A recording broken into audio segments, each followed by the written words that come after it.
MBN 박재현 전무입니다. 오늘은 금 투자, 골드 투자에 대해서 좀 알아보도록 하겠습니다. 지금 글로벌 금융 혼란기입니다. 그리고 금융시장이 상당히 불안정하다 보니까 안전자산에 대한 관심이 높은데 달러 가치는 많이 올라가는데 상대적으로 지금 안전자산인 금값은 많이 떨어져 있습니다. 그러다 보니까 금에 대한 관심이 최근에 높아지고 있는 것 같습니다. 그래서 오늘 고재필 KB 하나은행의 PB 부장과 함께 금 투자에 대해서 한번 알아보도록 하겠습니다. 안녕하세요. 네, 안녕하십니까. 단도직입적으로 해서 금 지금 투자해도 됩니까? 네, 금 많이 떨어졌죠. 최근에 조금 올라오고 있는데요. 금이라는 거는 기본적으로 귀금속에 대한 수요가 있기 때문에 지금서부터는 좀 긍정적으로 접근을 해도 나쁘지 않을 것 같습니다. 네. 그러면 지금 금값이 최근에 한 어느 정도 떨어진 겁니까? 지금? 작년 연말에 국제 금시세 기준으로 1,300불 하던 것이요. 어제 기준으로 1,223불입니다. 요거 최근에 조금 많이 올랐던 거고요. 1,200불 초반까지도 떨어졌었고요. 작년 연말 대비해서는 금 가격은 국제 금시세는 한 6% 정도 빠졌습니다. 그럼 우리도 뭐 돌반지 할 때 금값이 굉장히 한 돈에 뭐 20몇만 원이 좀 많이 떨어졌다고 봐야 되겠네요. 한 6% 정도 떨어졌다라고 보고요. 근데 국내 금시세를 볼 때는 국제 금시세에다가 겁하게 환율이 들어가야 되기 때문에 저희 환율은 작년 대비해서 환율이 또 많이 올랐기 때문에 국내 금시세는 큰 차이가 없다라고 보시면 될 것 같습니다. 이 올해 국제 금시세가 좀 6% 정도 빠진 것이요. 이렇게 보시면 위험자산 이게 달러하고 금은 안전자산이죠. 그러니까 반대의 경우가 위험자산이죠. 위험자산이 안 좋으면 안전자산이 조금 올라가는 게 맞습니다. 그런데 최근에 위험자산이 최근 한 2주 동안 좀 변동이 있었고요. 그런데도 올해 내에 전체 내에 금 가격이 6% 정도 빠진 거는요. 위험자산 대비 빠진 것이 아니라 달러 자산도 안전자산이지 않습니까?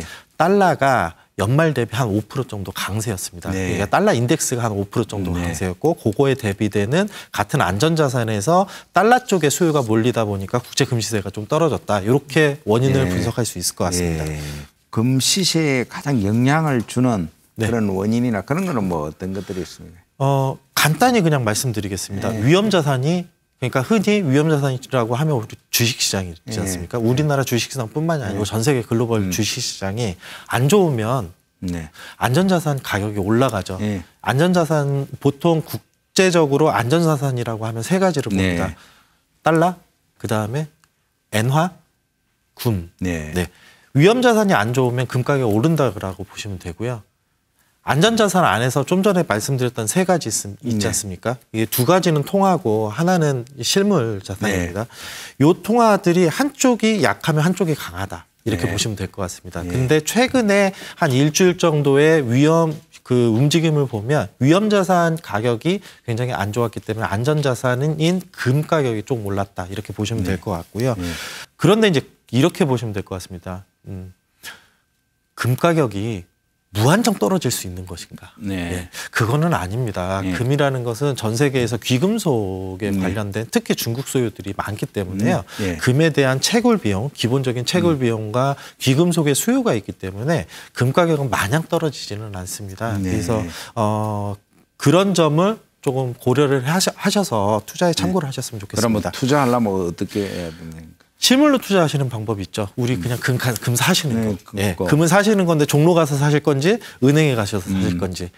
뭐 은행에 가셔서 사시면 실물로 사실 수 있고요. 100g, 뭐 500g, 뭐 골드 바를 사실 수도 있고요. 다만 실물로 사실 때는 부가가치세 10% 내셔야 됩니다.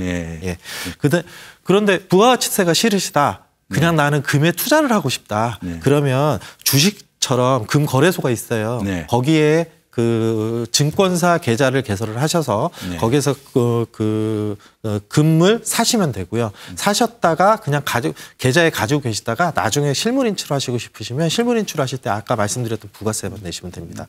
또 한 가지는 소액 투자하시는 방법입니다. 금 관련 펀드나 이런 상품에 투자를 하시는 방법이 펀드도 있습니까? 네, 있습니다. 그렇게 보시면 될 것 같습니다. 오늘 감사합니다. 감사합니다. 지금까지 금 투자에 대해서 알아봤습니다. 박재현의 경제노트였습니다.